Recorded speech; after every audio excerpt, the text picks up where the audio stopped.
encourage your soul, enlighten your mind, and empower your faith. This is the Light Network. You know what time it is, no matter where you've been. So let's do it again. Listen up and let the sun shine in. We've got soul training. Time to practice what you preach. Ooh, yeah. Yes, we do. We've got soul training. And here's Daniel, Alan, and Joe. How are you all doing today? Doing fine. That's great. good. How about you? I'm doing good. Usually I think Joe called it a piffy intro. I used to have kind of some, over the years I've had some good intros and not so good intros, but I really don't have anything that's going to hook you or make you laugh or make you cry other than just to say thanks to you all for you two for your faith and dedication. And I'm borrowing this intro from Willie Franklin a few years ago, there's this one sermon I watch from time to time and I don't know Brother Franklin. I'd like to get to meet him sometime. But he was standing in front of a congregation he was about to preach to, and the first thing he just said, "I want to thank you all for your faith." And I thought, while simple, but yet it was deep. So that's what I want to do. I just want to thank you all for your faith, and thank our dear listeners for their faith and dedication. And, occasionally, I know you all have it too. Somebody will come up, and say thank you. I was on the elliptical walking, or I was driving to a meeting or something, and I really appreciate the topics you all tackle. I appreciate soul training. So, and there's a lot of folks and I don't want to mention names. I don't want to do that, but I just want to thank them for their faith and dedication. So there's no real big intro necessarily, but there are 3 R's I'd like to talk about as we kind of planning. I think we're planning for a new year, right? Yeah, this will be our first episode of 2026. Okay. And the only thing I'll say, and I'll throw the ball to you all, so to speak, but Dale Jenkins, he and Jeff, I'll reference them in a little bit.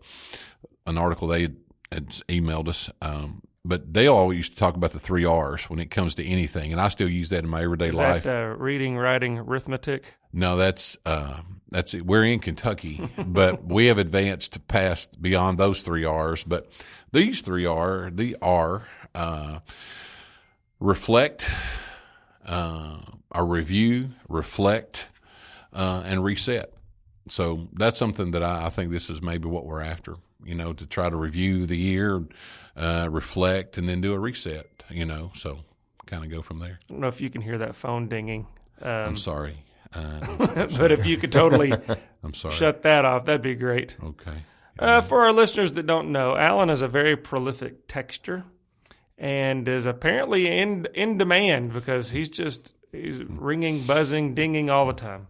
Now, I'm a really good gopher. That's what it amounts to. Yeah, there's no pride here. I'm just a really good gopher. People want me to do something. So this being the episode that's going to kick off the new year, we thought, well, it seems appropriate to talk about, most people talk about resolutions. Obviously, in my mind, I thought, we should talk about goals. I don't know. They're kind of the same thing, but they're kind of not. Resolution, that seems like something you're going to do for a year. The 4th R. The 4th R. It seems like something, or I think a New Year's resolution, that's something I'm going to do this year. And a goal, that seems like something I'm going to do. That's beyond a resolution to me. Does that make sense? That's the way I see it anyhow in my head. I guess maybe the way it's treated by people. In my mind, resolution, like the word, sounds like something that's really firm. I'm hereby resolved to do this or that. But our New Year's resolutions are never treated with very much resolve, at least not typically. Yeah, they're usually out the window by the first week of February. We don't want that to happen with these goals. And so what we're going to do is just present a few ideas. Hopefully you've got something in your head that you'd like to be better at. But we're going to throw out a few ideas to maybe, if you're struggling, to help you with some goals, or if you have to call it a resolution. I saw somebody post the other day, I can't believe it's been almost a year since I didn't lose any weight or become a better person. It's funny how that works. That's right. And I guess I should have asked you all this before we got started, but our vision, our goal is to challenge people ourselves to do what? To be stronger in their faith, get outside the building, or to have more awareness or more urgency. Yeah, to be a full-time Christian. Yeah, I like that. I remember 2008, I heard a preacher say that when the economy was really tanking, he said, our economy is struggling right now, but there never should be any unemployed Christians, meaning that there's work to do. Yeah. So who wants to go first? I've already said too much, so not me. Daniel, you want to go then? Sure. So one thing I want to encourage our listeners about, something I'm going to try to focus on in the coming year as well, is not just my own spiritual growth, which of course that's always of paramount importance, but thinking about spiritual leadership in the home, especially for parents or for anybody that has people living in your household. How can you help facilitate spiritual growth for them? So like one thing that I'm trying to do now, started this morning actually, is the time that I have found works best for me for my daily Bible reading and prayer time is first thing in the morning. I have my coffee, I read my Bible, and that's my quiet time. That's my time with Father. Well, what I am doing now is I'm waking up the kids and inviting them into that time, not with me. Like we have our family Bible time at a separate time. We do that in the evenings, but I'm trying to invite them into time with the Father on their own, and helping them to set that aside. And I'm not making my boys are teenagers now. I'm not making them do it. I'm inviting them to do it because it has to be their personal growth. Trying to help them establish a habit. Trying to help them establish a habit and help them to establish their own relationship with God apart from what I force them to have. Does that make sense? Sure. Go ahead, Joe. Oh, I was just going to ask, you're waking them up to do this. Yeah. Did you tell them, tomorrow I'm going to wake you up, or was this a surprise? No. We in our family Bible time last night, I told them, I suggested, here's what I would like to do. Would you like for me to do this for you? So it's not like boot camp type of lights on, throw a Bible at them. No, I'll let them elect into it. But having elected into it, now I feel that permission to help enforce it. Right. And so I got a question about this. Are you all going to try and study the same things, so maybe you can talk about those things later, or is it up to each individual about how you want to, what you want to study, how long you want to study? I mean, studying the same thing is a great idea, and maybe we'll do that at some point. Right now, I'm letting them choose what they're studying, but I'm asking them, what are you studying? And we're talking about that. What are you reading right now? And so we each of us have the opportunity in our conversation through the day. It's not a set time, but maybe we're in the car, maybe we're at the dinner table or whatever. There's the opportunity to say, I'm reading this right now. Here's some stuff that's going on in what I'm reading. What are you reading? Oh, that's a great book. What's happening in that book right now? What are you thinking about it?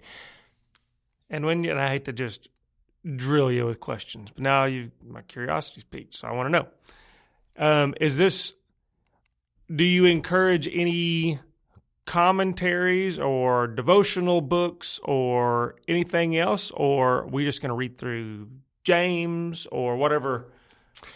Well, commentaries and devotional books are great. Okay. I like them. Right now, I'm just encouraging them to get into the text. I want to make sure they are firmly in the habit of consuming the text before I refer them to devotional stuff and what other people have written about the text. Because I think that's one of the things that, those are great tools. I use them myself, but I think sometimes Christians can sometimes fall into the trap of almost only consuming what people have written about the Bible rather than consuming the Bible itself. Or taking verses out of context, something that sounds nice on a sign, but really in the context might mean something a little different. Yeah, exactly. And even and this is personal preference. For me, other people feel differently, but even like a Bible class at church, I much prefer studying through a book of the Bible than I do, here's a class book that we're going to study through. Yeah. Okay. And now for our listeners, because not everybody's going to have children, I know for a fact we have listeners who are in single-person homes. And so how would this relate to those? Maybe getting them to set aside that time alone, or how would this relate to our listeners? How can they incorporate this? Yeah, well, it does start with you have to have the habit yourself, and then you can't lead other people to share a habit that you don't have. So you are concerned about your personal spiritual growth. Now, this particular resolution for me, of course, does have to do with the household, and so that's not going to be as directly relatable to somebody that is living alone. But maybe if you do have other people in your circle of influence, maybe you have a friend or coworker that you have a certain type of relationship with, that maybe you could suggest, hey, why don't we both do some reading and then we'll talk about this stuff later on, at break or at coffee time or whatever. So it can be a point of discussion later. So I guess the adaptation here would be, how can I not only improve my own spiritual life, but how can I invite those close to me into improvement themselves? And that be a way that maybe we can even bond together. But it's about encouraging that individual growth. Very good. I like it. Alan, why don't you go next? You hadn't spoken a little bit. Well, as I listened to Daniel talk, I'd written some notes and pulled some other, or made some notes, or written some other things up. As far as growth and all those things, and he mentioned his children, something that I've learned over the years is at the end of the day, there's so much that we can take in Scripture, so many supplemental books, so many podcasts, so many influencers, so many things that I get overwhelmed. It doesn't take much, but I get overwhelmed. So I try to bring myself back to center, and I go to places about in Deuteronomy chapter 6, and Daniel's thoughts prompted me to go to Deuteronomy chapter 6, the home. You strengthen our homes and go out from there. It's about relationships. That our worship is not a one-time weekly event. Our growth is not something we do a couple of days a week. It's a rhythm. It's a daily rhythm that we're doing. And so I think something that I've learned, before we got started, our son, my wife reminds me they're my kids too, but, our daughter's at work, but our son, he stopped by. And I've learned to try to be interested in the things they're interested in. I've tried to not stick my head in the sand and listen. I may not agree with everything and provide direction, but I try to go back to places like Deuteronomy 6 and reflect that.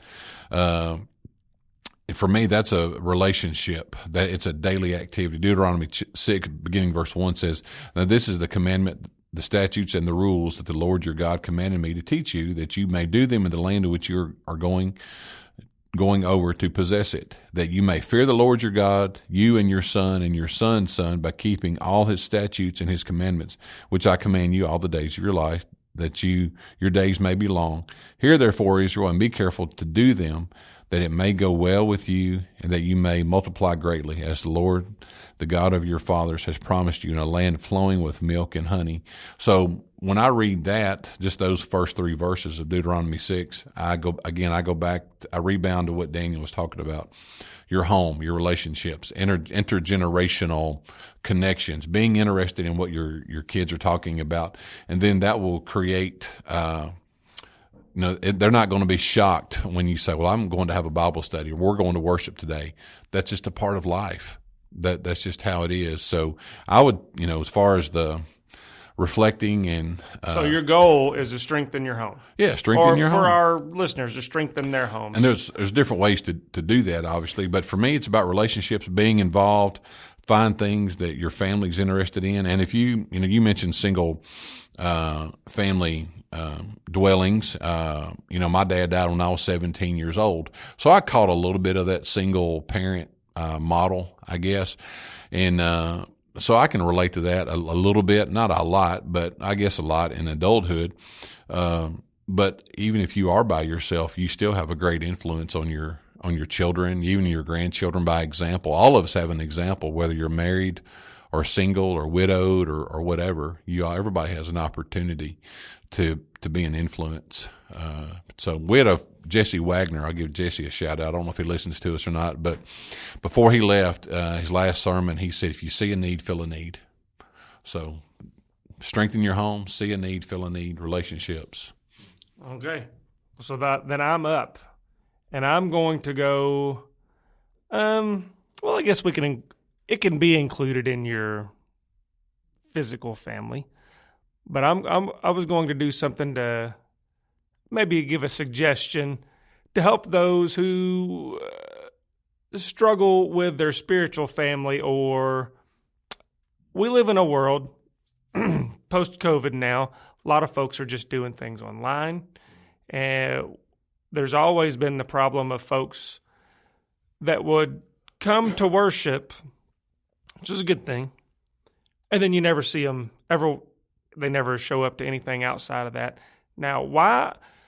Well, let me back up.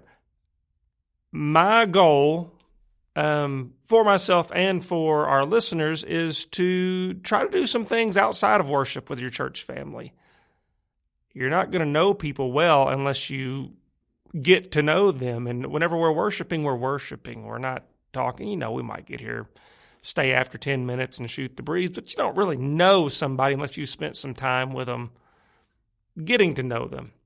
And so, if we're going to be the body of Christ here on earth, the kingdom here on earth, the church, and perform at the level that the church is capable of performing at, we need to know each other.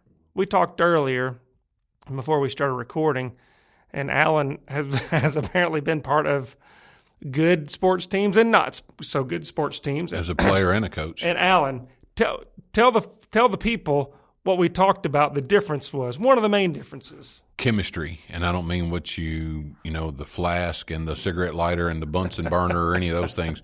But y'all had cigarette lighters at your school, whatever you're doing science. Oh, we had a smoking area. He mentioned a flask and a cigarette lighter. What kind of school was he going to? It was common. It was a rough side of town, apparently. We had our own designated smoking area. I've seen people smoke a cigarette in 4 minutes. And go to class and be fine. But anyhow. And go to lunch. Anyhow. But chemistry, how do you build chemistry? Getting to know one another, putting your teammates or your brothers and sisters in Christ first. I mean, if you go to Philippians chapter 2, verses 1 through 4, many years ago I had a class on 1st and 2nd Thessalonians and Philippians, and I remember I wrote a 12 or 14-page paper, which I did not think I could do, on 4 verses, Philippians chapter 2, verses 1 through 4. And just as a summary of that, is you put others before yourself. Jesus obviously demonstrated, it's an understatement to say Jesus demonstrated humility, but Paul is saying, don't elevate yourself, elevate someone else, put others above yourself. I stole this acronym from a coach a few years ago, FAMILY. Forget about me, I love you. So if you're going to use a sports team analogy, that's one of the things, I mentioned our son again. He was a senior in high school, and they were one game away from playing for a state title, one of only 5 in our high school. Roughly 5 in our high school history. But all those boys liked one another. They hung out with one another. They did things outside of football and even here at our congregation, that's one of the things that I think makes us. They were friends. Friends, yeah. And you should be friends with the church that you go. You should be friends with those folks that you go to church with. I mean, obviously there's personality differences and not everybody's interested in the same thing. But overall. Also, that helps with conflict resolution. And here's why. If I know you on a personal level, I know a little bit about your background. When you're yelling and screaming at Daniel or me or something or vice Yeah, we need versa. to talk about that. That's going to be my personal resolution. Those, Sorry, guys. those are conversations that, like, hey, you can have those conversations because you know people care about you. Yeah. Because you know something about one another. It's intimate, and in our society, intimate has been turned into something bad that, you know, people are uncomfortable talking about it. But you can be intimate just simply means being close to one another emotionally and chemistry. So, you know. So can we? You mentioned Philippians 2 verses 1 through 4. Let me read that right fast. So if there's any encouragement in Christ, any comfort from love, any participation in the Spirit, any affection and sympathy, complete my joy by being of the same mind, having the same love, being in full accord and of one mind. Do nothing from selfish ambition or conceit, but in humility count others more significant than yourselves. Let each of you look not only to his own interest, but also to the interest of others. So look out for each other. Do things for each other. Also, I was going to bring up Acts 2. Let's go to Acts 2, verse 42. Now, Daniel, I'll put you on the spot. In Acts 2, verse 42, what are we coming out of? What's just happened here? Well, you just had the day of Pentecost, and you just had this huge, explosive initial growth in the church with all these thousands of baptisms, and the church has just been established. So you've got, you do have a unique situation in that you have a lot of people from out of town that have come because of the day of Pentecost, and a lot of them are lingering there, not only for the feast, but probably also because they're being part of this early church, and they're figuring out some stuff that's going on with that. But you've got, with verse 42, says they were continually devoting themselves to the apostles' teaching and to fellowship and to the breaking of bread and to prayer. I'll keep going. Everyone kept feeling a sense of awe, and many wonders and signs were taking place, and it goes on.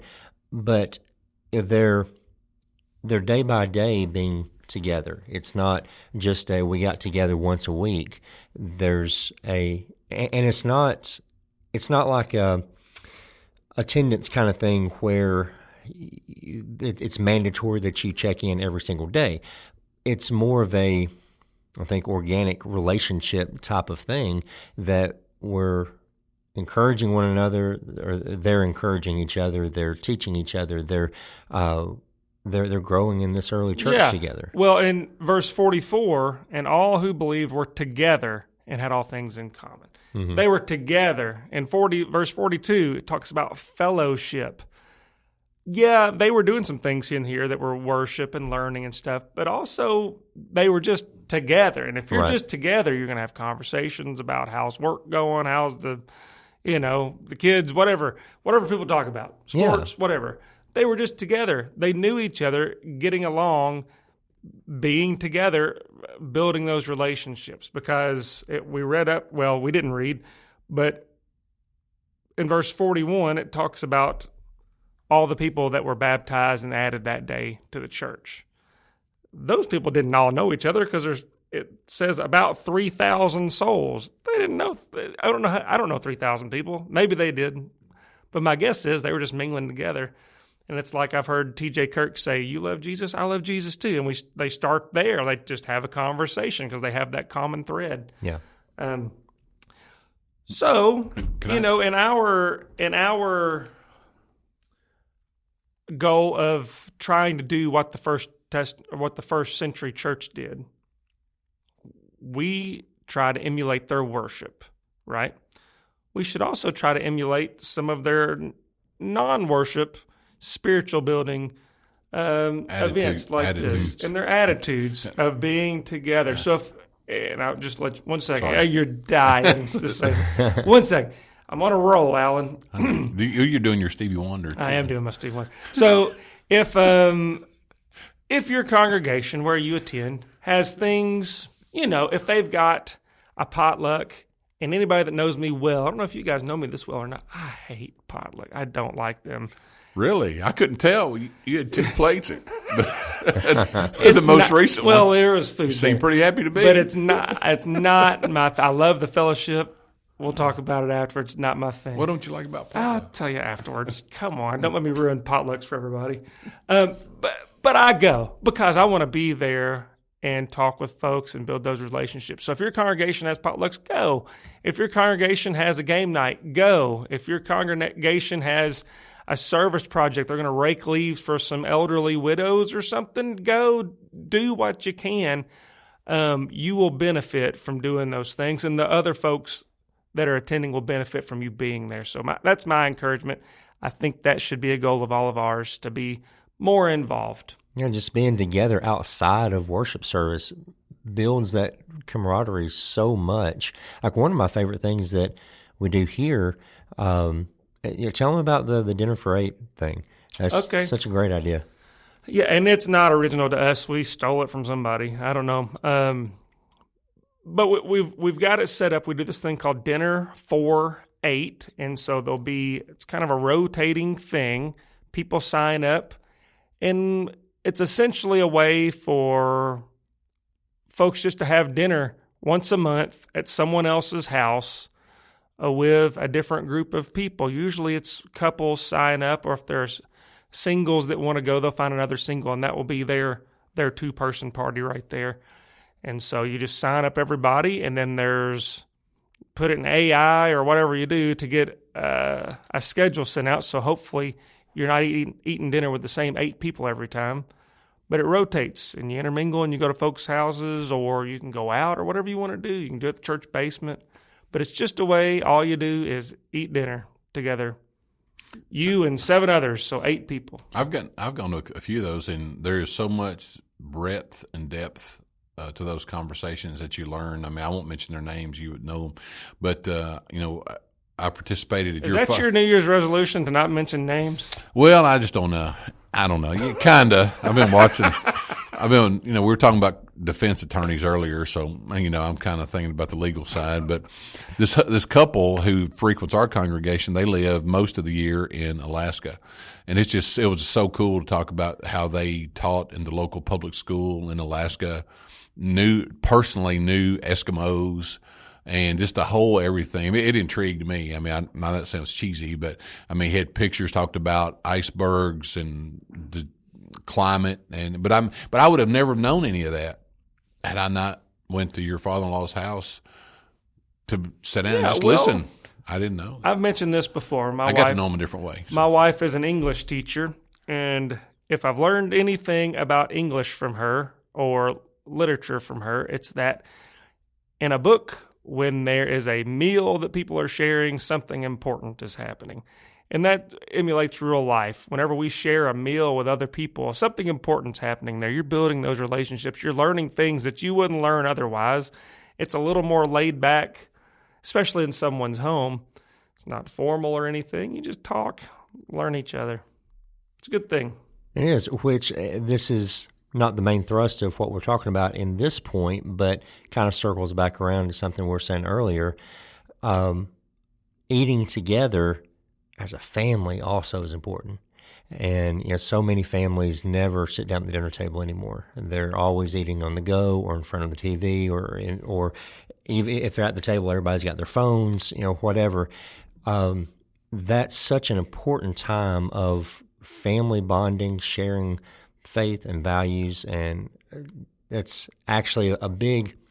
I hadn't read an article about this not that long ago. I think I shared it with you guys about how faith is passed on at the dinner table, and it's such a big predictor of future faithfulness of kids if they ate together as a family, if they had dinner at the table. I like the phrase "future faithfulness." Anyway, that reminds me of the new Subway ad about the 4-foot-long. Anyhow, I'll delete that part. I have no idea what you're talking about. Well, tell us about it. I'll tell you later. I'll delete that part. Okay, so to wrap up, I guess what we've got essentially, because our time's up. All things in common. That's all I was going to. All things. Yeah. Good attitudes. That's right. Good attitudes, learning each other. So Daniel's idea of a goal for everybody is spending time in the Word, helping those in your family to guide them to spend time in the Word, and doing so, that might even strengthen your family, some of the bonds there. Did I get that right? Yeah, sure. Alan's, yours was also about strengthening your own household and focusing on the Joneses for you, Pritchard's for me, Gaines for him, and then mine was you should definitely go to worship. Please continue going to worship, but then also do more, be more involved, get to know your church family. That's outside of worship. Yeah, even if you have to create those, even if there's a retreat, go to the retreat. It's great. But even if there's not, create those opportunities by having people over to your home or inviting people out to eat after church. Or and that's hard. You guys wouldn't believe me, but I feel like I'm really kind of an introvert. Nobody believes me when I say that. I guess I'm a loud-mouthed introvert.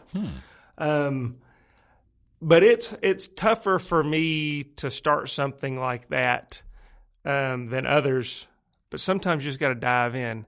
And I've never thought, I wish I hadn't gone to that stupid retreat. Or it's always the potluck. Or even the potlucks. I've never thought, I wish I hadn't gone to that potluck.